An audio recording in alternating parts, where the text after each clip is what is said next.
Hello दोस्तों, आपका बहुत बहुत स्वागत है मेरे चैनल पर। आज मैं फिर से हाजिर हूँ एक बहुत ही इंटरेस्टिंग कहानी के साथ। समधन जी आपसे काफ़ी घुल मिलकर बात कर रही थी कि इस चीज़ के लिए बार बार धन्यवाद मिल रहा था आपको, ज़रा हमें भी तो मालूम हो। मेहमानों से विदा लेते ही महिपाल जी ने तब से मन में उमड़ घुमड़ रहा सवाल पत्नी के सम्मुख किया। कुछ खास बात नहीं, अभी जब मैं बच्चों के पास रहने गई थी तब उनका घर थोड़ा अच्छे से सेट कराई थी, तो बस उसी के लिए। ओह, आप औरतें भी ना घर गृहस्थी से ऊपर उठ ही नहीं सकती।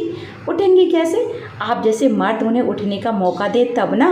मन ही मन सोचती मालती जी बैठक समेटने लग गई। इतने वर्षों से वे अपने पति को देखती आ रही थी, जानती थी पुरुषत्व का अहंग उनमें कूट कूट कर भरा है। ऐसे आदमी को बदलना तो दूर, उसके संग निभाना भी बहुत बड़ी बात है। अक्सर जब हम अपना परिवेश बदल नहीं पाते तब खुद को उसके अनुरूप ढाल लेने में ही समझदारी मान लेते हैं। मालती जी भी इसी पथ पर अग्रसर थीं, लेकिन उन्होंने ठान लिया था कि अपनी बेटी तन्वी को वे अपनी तरह निर्बल नहीं रहने देंगी। उसे न केवल आर्थिक रूप से बल्कि मानसिक रूप से भी पूरी तरह आत्मनिर्भर बनाएंगी। भाई अनूप की तरह ही तन्वी का पालन पोषण भी खुले वातावरण में हुआ। लाडली बेटी का मोह महिपाल जी को उस पर कोई भी पाबंदी लगाने से रोकता रहा। परिणाम स्वरूप तन्वी ने न केवल उच्च शिक्षा हासिल कर अच्छी नौकरी पाई, बल्कि शादी के बाद घर बाहर की जिम्मेदारियां भी बहुत अच्छी तरह संभाल ली। तन्वी की व्यावसायिक उन्नति और सुख संपन्न गृहस्थी मालती को असीम सुकून से भर देती। आखिरकार उनकी तपस्या सफल हुई। पत्नी प्रेम न सही, बेटी का प्रेम तो उनके पति को कुछ बदल सका था। बेटा अनूप भी उच्च शिक्षा हासिल कर अच्छी नौकरी में लग गया था। मालती जी को बेटे के किसी लड़की तारा के साथ प्यार की भनक लग गई थी। उन्होंने एकांत में उससे सब उगलवा भी लिया था, पर माँ बेटे महिपाल जी से यह सब कहते हुए डर रहे थे। पता नहीं वे इससे किस रूप में लें। अनूप ने तो सब कुछ माँ पर छोड़ दिया था। मालती जी उपयुक्त अवसर की तलाश में रहने लगी। शीघ्र ही उन्हें यह अवसर भी मिल गया। उस दिन तन्वी के सास ससुर मिलने आए थे। तन्वी के साथ साथ उन्होंने महिपाल जी और मालती जी की भी प्रशंसा के पुल बांध दिए थे। वे बड़े प्रगतिशील विचारों वाले अभिभावक हैं, जिन्होंने अपने बच्चों को हर तरह की शिक्षा देकर उन्हें इतना योग्य बनाया है। महिपाल जी ये सुनकर गर्व से फूल उठे थे। समधियों के जाते ही मालती जी ने अनूप का प्रसंग छेड़ दिया था। अपने बेटे की उम्र भी अब शादी योग्य हो गई है, हमें उसके लिए भी तन्वी जैसी कामकाजी और अच्छे स्वभाव व गुणों वाली लड़की ढूंढ लेनी चाहिए। हाँ हाँ, क्यों नहीं। और धीरे धीरे उन्होंने तारा की बात पति के कानों में डाली। उसे हर तरह से अपने परिवार के काबिल बहू बताकर पति को मनाया। महिपाल जी राजी हुए तो अनूप से भी ज़्यादा खुशी मालती जी को हुई। धूमधाम से तारा परिवार की बहू बनकर आ गई। 4 दिन परिवार के साथ बिताकर वे फिर से अपने कार्य क्षेत्र वाले शहर लौट गए थे। तब से वे बराबर उनसे वहां आने का आग्रह किए जा रहे थे। तारा के माता पिता तो एक बार जाकर भी आ चुके थे। मालती जी का भी बेटे की गृहस्थी देखने का बड़ा मन हो रहा था, पर महिपाल जी को दुकान से फुर्सत नहीं थी। उन्होंने मालती जी से अकेले ही हो आने का आग्रह किया। आपने तो मुझे कहीं बाहर कभी घर से अकेले कदम रखने नहीं दिया, और अब चिंता न करो, यहाँ से मैं प्लेन में बैठा दूंगा और वहाँ अनूप लेने आ जाएगा। 2.5 घंटे के अंदर तुम अपने बेटे के घर पहुँच जाओगी, कोई परेशानी नहीं होगी, कहा। प्लेन ने उड़ान भरी तो मानो मालती जी के विचारों को भी पंख लग गए थे। मालती जी को एक नई ही दुनिया का आभास हो रहा था। अनूप लेने आ गया था। वह उनसे घर के और दीदी के हालचाल पूछ रहा था, लेकिन मालती जी का ध्यान उसकी बातों में कम और आसपास की दुनिया को निहारने में ज़्यादा था। पूरे रास्ते वे कार की खिड़की से उचक उचक कर महानगरों की गगनचुंबी इमारतों को निहारती रहीं। घर आ गया था। नौकरानी ने दरवाज़ा खोला।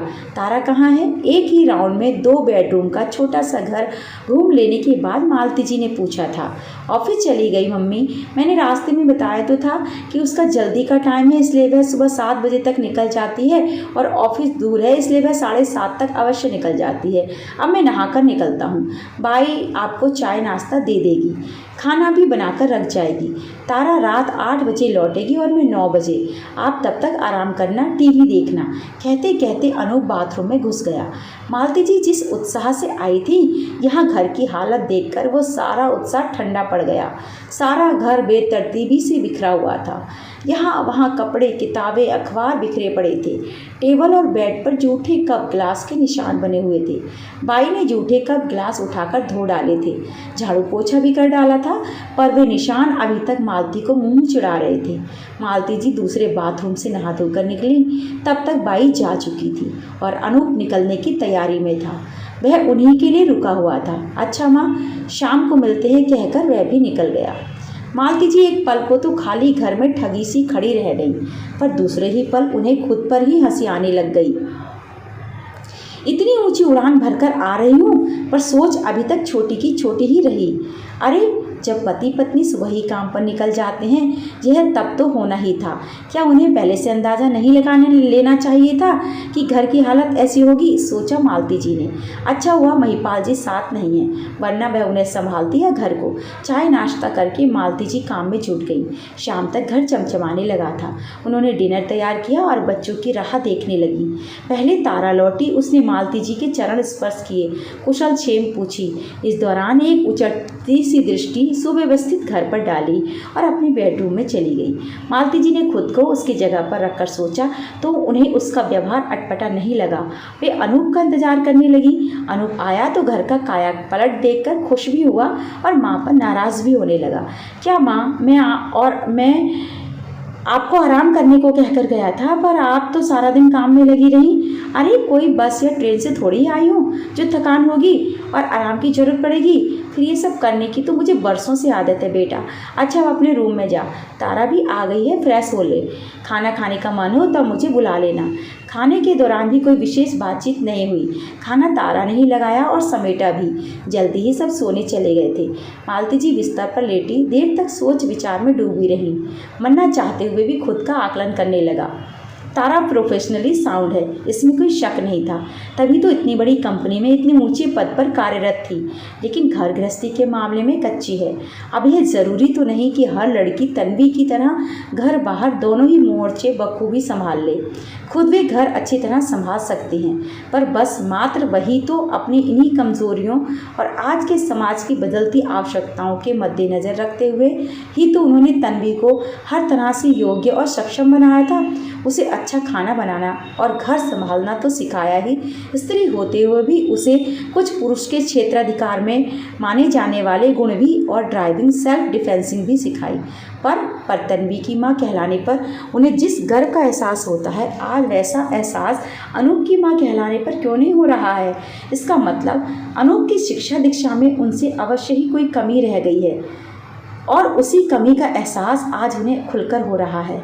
उन्होंने यह तो स्वीकार कर लिया था कि बदलती सामाजिक व्यवस्था में तन्वी को अपने स्त्रियोचित गुणों के अलावा कुछ पुरुषों वाले गुण भी सीखने होंगे, लेकिन कभी यह नहीं सोचा कि बदलती सामाजिक व्यवस्था में अनूप को भी कुछ स्त्रियोचित गुण सीखने की आवश्यकता पड़ सकती है। वे सारा दोषारोपण तारा या उसके परिवार वालों पर कैसे ला सकती हैं जब अपना सिक्का ही खोटा हो। हम माएँ बेटियों को पुरुषों के कार्य क्षेत्र में उतरने के लिए प्रोत्साहित करती हैं, इसे समय की आवश्यकता बताकर समाज की वाहवाही भी लूटती हैं, लेकिन बेटों को यह सोचकर घरेलू कामों से दूर रखती हैं कि यह तो स्त्रियों का कार्य क्षेत्र है, इसमें उन्हें व्यर्थी अतिक्रमण की कहाँ आवश्यकता है। क्यों घर संभालना सिखाऊं? जब हम महिलाएं ही हमारे कार्य को हे दृष्टि से देखेंगी तो पुरुषों के मन में उन कामों के प्रति सम्मान कैसे जगाएंगी। यह हमारी परंपरागत रूढ़िवादी सोच ही तो है कि हम अपने बेटे को डॉक्टर, इंजीनियर या वैज्ञानिक बनाने का सपना तो देखती हैं, पर शेफ, नर्तक या चित्रकार बनाने का नहीं। देर रात तक मालती जी विचारों के ऐसे ही ताने बाने में उलझी रही। सवेरे देर से आँख खुली, फ्रेश होकर बाहर आई, तब तक तारा ऑफिस के लिए निकल चुकी थी और अनूप सोफे पर पसरा अखबार के पन्ने पलट रहा था। मालती जी ने रसोई में झांका, वहाँ दूध की थैलियाँ रखी थीं। तूने दूध नहीं पिया? अभी बाई आकर दूध उबालेगी और बाई नहीं आई तो तब मैं ऑफिस जाकर कैंटीन से कुछ खा पी लूँगा। मालती जी को कोई आश्चर्य नहीं हुआ। उनकी परवरिश उनके सम्मुख थी। बचपन से बड़े होने तक उसने घर में जो देखा समझा था वही अब तक दिमाग में था। मालती जी उसे अपने साथ रसोई में ले गईं। गैस जलाना सिखाया, एक पर दूध तो दूसरे पर चाय बनने रखवाई। आप यह सब मुझे क्यों सिखा रही हैं? अनूप हैरान था। तारा, घर चलाने में तेरा कंधे से कंधा मिलाकर साथ देती है ना? आर्थिक जिम्मेदारियां तुम दोनों शेयर करते हो। हाँ, कल शाम वह बाजार से सब्जी राशन लेकर लौटी थी ना? हाँ, तो उसे पता है क्या लाना है और बाजार भी उसके रास्ते में पड़ता है।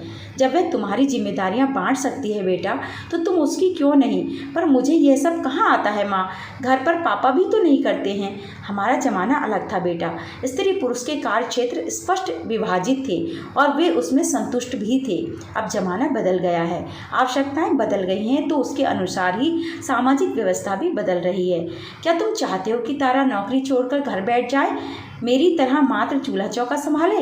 नहीं माँ, यह कैसे हो सकता है? मैं अकेला कैसे कार की, मकान की EMI दे सकता हूँ? तो फिर उससे अकेले ऑफिस और घर की जिम्मेदारी संभालने की उम्मीद भी तुम कैसे कर सकते हो? तुम्हें उसकी मदद करनी होगी बेटे। तुम उसके बाद घर से निकलते हो, बिस्तर लिहाफ आदि झाड़कर समेट कर रख सकते हो, कपड़े अखबार तह कर रख सकते हो। जितने दिन मालती जी वहाँ रहीं, अनूप को कुछ न कुछ सिखाती रहीं। बाई को भी उन्होंने बच्चों की पसंद की कुछ सब्जियां आदि बनानी सिखाईं। अपनी अनुपस्थिति में रोज़ शाम के लिए सब्जियां काटने और आटा गूँथ कर रख जाने की ताकीद की। अभी तक तारा यही समझ रही थी कि मालती जी अकेली सारे दिन घर के काम में जुटी रहकर रसोई सहित पूरा घर व्यवस्थित किए रहती हैं, इसलिए वे हर वक्त शर्मिंदगी और ग्लानि से भरी उनसे नजरें चुराती रहती। लेकिन उनके जाने के बाद भी व्यवस्था वैसे ही बनी रही तो उसका माथा ठनका। हकीकत जानकर अपनी सास के प्रति उसका सिर श्रद्धा से झुक गया। पहले घर में घुसते ही उथल पुथल देखकर उसका सारा मूड चौपट हो जाता था। बिखरा घर समेटते समेटते वह थककर चूर हो जाती थी। फिर खाने के नाम पर पुलाव या नूडल्स के अलावा उसे कुछ नहीं सूझता था। लेकिन अब ताला खोलते ही साफ सुथरा जमा जमाया घर, रसोई में कटी सब्जियां और गुथा आटा देखकर उसका मन प्रसन्न हो उठता। अपने लिए चाय चढ़ाकर वह दूसरी गैस पर सब्जी छोंक देती और फिर अनूप के लौटते ही गरम गरम फुलके उतारकर दोनों साथ खाने का आनंद लेते। गृहस्थी एक व्यवस्थित ढर्रे पर चलने लगी तो जिंदगी में स्वतः ही रस घुलने लगा। खींच और चिड़चिड़ाहट का स्थान प्यार रोमांच ने ले लिया। इस बार तारा के माता पिता आए तो गृहस्थी का पलटा हुआ रूप देखकर खुश हुए। अपनी यही खुशी आज तारा की माँ मालती जी के सामने व्यक्त कर रही थी और बार बार उनका आभार जता रही थी। मालती जी की मन मोह लेने वाली प्रतिक्रिया थी। बहन जी, जिंदगी में खुशियाँ बैंड बाजे के साथ भी आ सकती है और दबे पाँव चुपके चुपके भी आ सकती हैं। महत्वपूर्ण है खुशियों का आना और बरकरार रहना, बाकी सभी बातें उसके सामने गौण हो जाती हैं। दोस्तों, संगीता माथुर जी की यह कहानी हमें एक बहुत बड़ी सीख देती है। जिस तरह हम आजकल बेटियों से उम्मीद करते हैं कि वे घर के काम के साथ साथ बाहर के कामों को भी करें, डॉक्टर, इंजीनियर, वकील, सारे बड़े बड़े पदों को भी हासिल करें, इस प्रकार हम अपने बेटियों से को भी यह क्यों नहीं सिखाते कि वे बाहर के काम के साथ साथ घर के काम भी सीखें। अगर पत्नी नौकरी पैसा है और पति भी, तो घर की जिम्मेदारी दोनों की हो जाती है। अगर घर की महिलाएं कंधे से कंधा मिलाकर आर्थिक स्थिति मजबूत कर रही हैं, बाहर का काम कर रही हैं, तो घर को व्यवस्थित रखने का काम भी महिला पुरुष दोनों का हो जाता है। आज भी बहुत से लोगों की यही सोच है मित्रों कि पुरुषों को घर का काम नहीं करना चाहिए, भले ही वह खाली बैठे रहें, लेकिन घर के काम करने में उनकी इज्जत कम हो जाती है, अहम को ठेस पहुंचती है, क्योंकि यही तो होता आया है और यही वे देखते आए हैं, तो यही बात उनके दिमाग में घर कर जाती है। लेकिन अगर हम अपनी बेटियों को भी बेटियों की तरह ये संस्कार शुरू से ही दें, तो वह अपनी जिम्मेदारी समझेंगे और अपने स्वयं के काम के लिए किसी पर भी निर्भर नहीं रहेंगे। कैसी लगी मित्रों आपको ये कहानी? अगर अच्छी लगी हो तो लाइक कमेंट कीजिएगा और ऐसी कहानी सुनने के लिए मेरे चैनल को भी सब्सक्राइब कर लीजिए। और हाँ दोस्तों, इस वीडियो को अपने मिलने वालों के दोस्तों रिश्तेदारों के साथ भी शेयर कीजिएगा।